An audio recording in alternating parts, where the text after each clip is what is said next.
full cry of affections, quite astray, I took up in the next inn I could find. There when I came, whom found I but my dearest Lord, expecting till the grief of pleasures brought me to him, ready there, to be all passengers' most sweet relief. O thou whose glorious yet contracted light, wrapped in night's mantle, stole into a manger, since my dark soul and bruised is thy right, to man of all beasts be not thou a stranger. Furnish and deck my soul, that thou mayst have a better lodging than at rack or grave. The shepherds sing, and shall I silent be? My God, know him for thee. My soul's a shepherd too, a flock it feeds, of thoughts and words and deeds. The pasture is thy word, the streams thy grace, enriching all the place. Shepherd and flock shall sing, and all my powers outsing the daylight hours. Then we will chide the sun for letting night take up his place and right. We sing on common Lord, wherefore he should himself the candle hold. I will go searching till I find a sun, shall stay till we have done. A willing shiner that shall shine as gladly as frost-nipped suns look sadly. Then we will sing and shine all our own day and one another pay.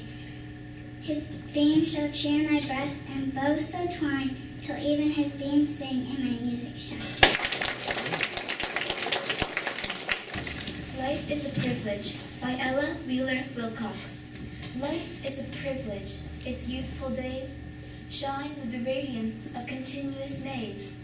To live, to breathe, to wander in desire, to feed with dreams, the heart's perpetual fire, to thrill with virtuous passions and to glow with great ambition in 1 hour to know the depths and heights of feeling, God, in truth.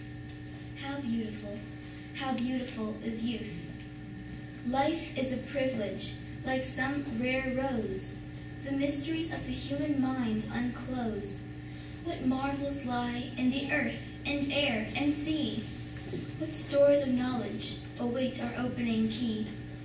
What sunny roads of happiness lead out beyond the realms of indolence and doubt?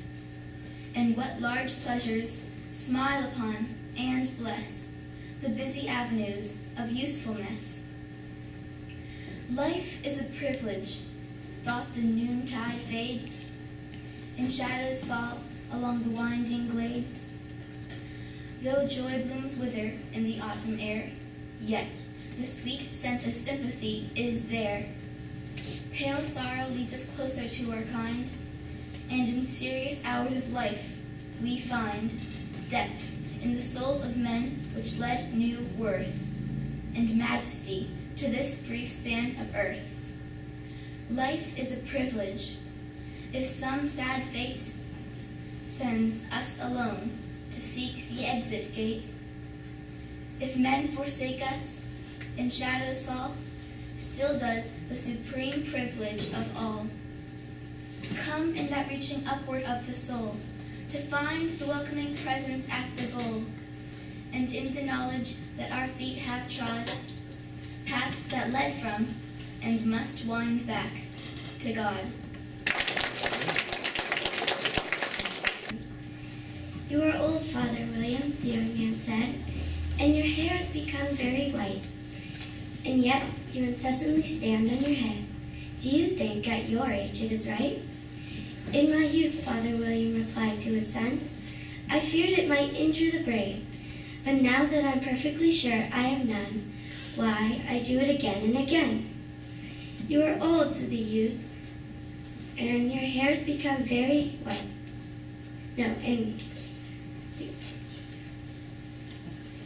as I mentioned before, and you have grown most uncommonly fat.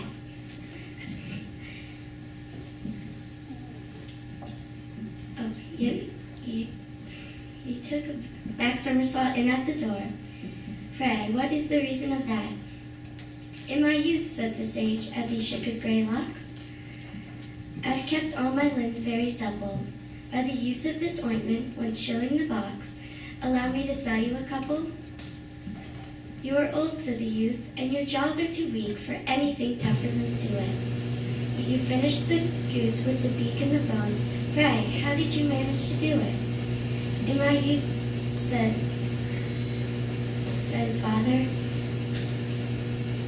"I took to the law and argued each case with my lawyer, and the muscular strength which gave it to my jaw has lasted the rest of my life." "You are old," said the youth. "One would hardly suppose that your eye was as steady as ever. Yet you balanced an eel in the end of your nose. What made you so awfully clever?" "I have answered 3 questions, and that is enough," said his father. "Don't give yourself airs. Do you think I can listen all day to such stuff? Be off, or I'll kick you downstairs." The House with Nobody in It by Joyce Kilmer. Whenever I walk to Suffern along the Erie track, I go by a poor old farmhouse with its shingles broken and black.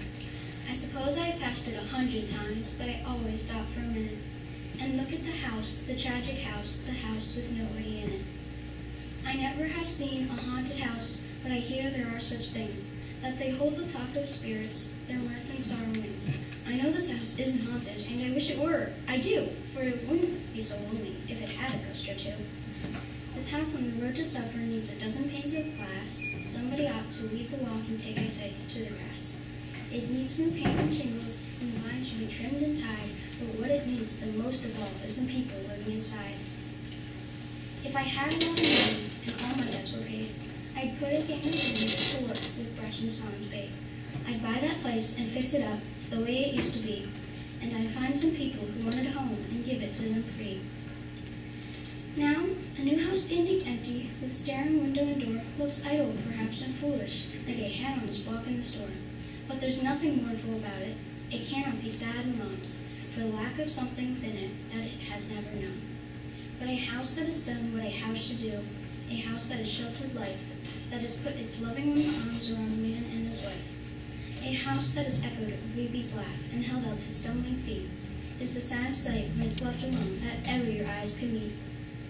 So whenever I go to Suffern along the Erie track, I never go by the empty house without stopping and looking back. Yet it hurts me to look at the crumbling roof and the shutters blown apart, for I can't help thinking the poor old house is a house with a broken heart. You're going to talk about till I tell you first. You can go for 30 seconds on the topic of butterflies. Butterflies are winged birds, or no,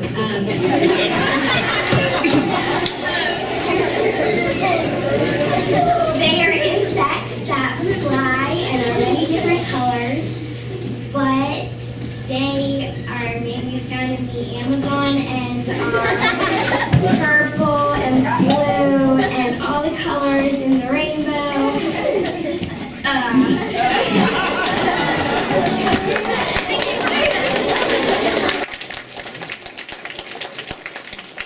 When We Two Parted by George Gordon, Lord Byron. When we two parted in silence and tears, half broken-hearted to sever for years, pale grew thy cheek and cold, colder thy kiss, truly that hour foretold sorrow to this. The dew of the morning sunk chill on my brow. It felt like the morning of what I feel now. Thy vows are all broken, and light is thy fame. I hear thy name spoken, and share in its shame. They name thee before me, a knell to mine ear, a shudder comes o'er me, why weren't thou so dear? They knew not I knew thee, who knew thee too well? Long, long shall I rue thee, too deeply to tell. In secret we met, in silence I grieve, that thy heart could forget, thy spirit deceive. If I should meet thee after long years, how shall I greet thee? With silence and tears.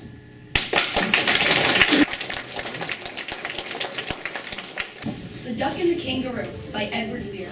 Said the duck to the kangaroo, "Good gracious, how you hobble! over the fields and the water too, as if you would never stop.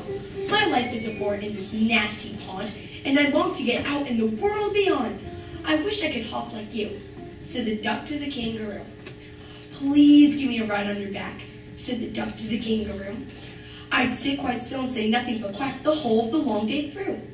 And we go to the D, and the jelly bow lee, over the lands and over the seas. Please take me a ride, oh do, said the duck to the kangaroo. Said the kangaroo to the duck. This requires some little reflection. Perhaps on the whole, it might bring me luck, but there seems to be one objection, which is, if you'll let me speak so bold, your feet are unpleasantly wet and cold, and would probably give me rheumatiz, said the kangaroo. Said the duck. As I stayed on the rocks, I thought of that completely, and I bought 4 pairs of worsted socks that fit my wet feet neatly. And to keep out the cold, I bought a cloak, and every day a cigar I'll smoke, all to fall to my own dear true love of the kangaroo. Said the kangaroo, I'm ready, all in the moon's light pale, but to balance me well, dear duck, sit steady, and quite at the end of my tail. So away they went with a hop and a bound. They hopped the world 3 times round. And who was so happy, oh who, as the duck and the kangaroo? From Hamlet by William Shakespeare. To be or not to be, that is the question. Whether 'tis nobler in the mind to suffer the slings and arrows of outrageous fortune, or to take arms against the sea of troubles, and by opposing, and then to die, to sleep no more, and by a sleep to say we end the heartache and the 1,000 natural shocks that flesh is heir to. 'Tis a consummation devoutly to be wished, to die, to sleep perchance to dream. Aye, there's the rub. For in that sleep of death, where dreams may come, we have shuffled off this mortal coil, must give us pause.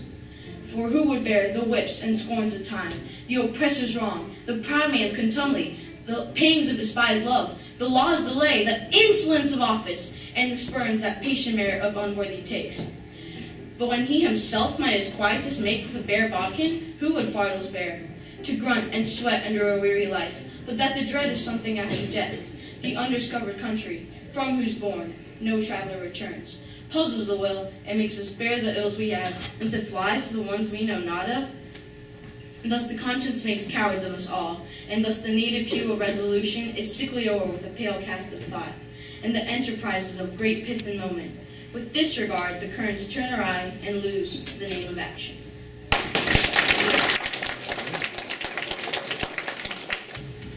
The Raven by Edgar Allan Poe. Once upon a midnight dreary, while I pondered weak and weary over many a quaint and curious, a volume of forgotten lore, while I nodded, nearly napping, suddenly there came a tapping, as someone gently rapping at my chamber door. "'Tis some visitor," I muttered, tapping at my chamber door. Only this, and nothing more. Distinctly, I remember, it was in the bleak December, and of each separate dying ember wrought its ghost upon the floor.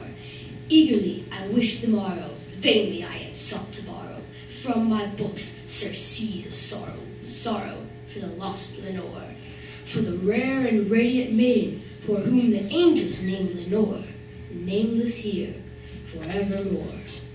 And the silken, sad, and certain rustling of each purple curtain thrilled me, filled me with fantastic terrors never felt before, so that to stop my beating heart I stood repeating, "'Tis some visitor entreating entrance at my chamber door, some late visitor entreating entrance at my chamber door.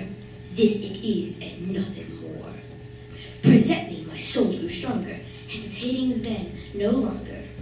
"Sir," said I, "or madam, truly your forgiveness I implore, but for the fact is that I was napping, and so gently you were rapping, and so faintly you came tapping at my chamber door, that I scarce was sure I heard you tapping at my chamber door. So here I opened wide the door, darkness there, and nothing more. Open here I flung the shutter, when with many a flirt and flutter, in there stepped a stately raven, of the saintly days of yore. Not the least obeisance made he, not a minute stopped or stayed he, but with mien of lord and lady, perched above my chamber door. Perched upon a bust of Pallas, just above my chamber door. Perched and sat, and nothing more. this ebony bird beguiling my sad fancy into smiling, by the grave and stern decorum of the countenance it wore. Though thy crest be shorn and shaven, thou, I said, art sure no craven, ghastly grim and ancient raven, wandering from the nightly shore. Tell me what thy lordly name is on the night's Plutonian shore. Quoth the raven, nevermore. And the raven never flitting, still is sitting on that pallid bust of Pallas, just above my chamber door. And his eyes have all the seeming of a demon that is dreaming, and the lamplight o'er him streaming throws his shadow on the floor. And my soul from out that shadow that lies floating on the floor shall be lifted nevermore. For 30 seconds on the topic of socks. It's okay, just go.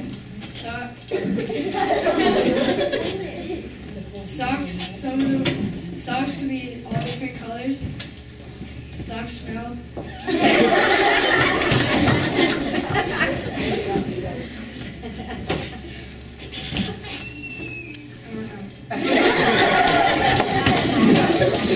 When I was young, my mother introduced me to James Whitcomb Riley, who was a poet from Indiana, probably about 100 years ago.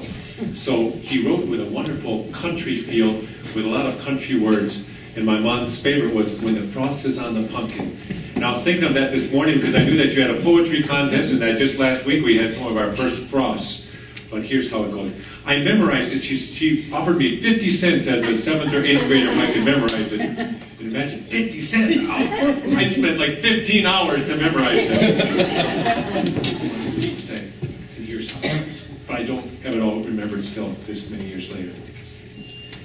When the frost is on the pumpkin and the fodder's in the shock, and you hear the cayuk and the gobble of the strutting turkey cock, and the clacking of the guineas and the clucking of the hens, and the rooster's hallelujah as he tiptoes on the fence.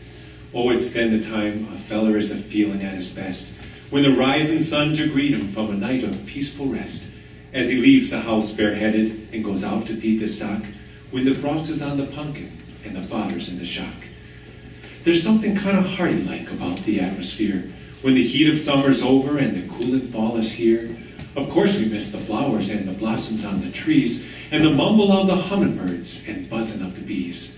But the air is so appetizing, and the landscape through the haze of a crisp and sunny morning of the early autumn days is a picture that no painter has the coloring to mock, when the frost is on the pumpkin and the fodder's in the shock. The husky, rusty rustle of the tossels of the corn, and the rasping of the tangled leaves as golden as the morn. The stubble and the furies kind of lonesome like, but still, are preaching sermons to us of the barns they grow to fill. The straw stack in the meadow and the reaper in the shed, the hosses in their stalls below, the clover overhead. Oh, it sets my heart a-clicking like the ticking of a clock, when the frost is on the pumpkin and the fodder's in the shock. Then your apples all is gathered, and the ones a feller keeps is poured round the cellar floor in red and yeller heaps. And your cider making's over, and your women folks is through, when they're mincing apple butter and their sauce and sausage too. Oh, I don't know how to tell it, but if such a thing could be, as the angels wantin' boardin', and they call around on me, I'd want to accommodate 'em all the enduring flock, when the frost is on the pumpkin and the fodder's in the shock.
This year, our fifth grade boys poetry contest winner is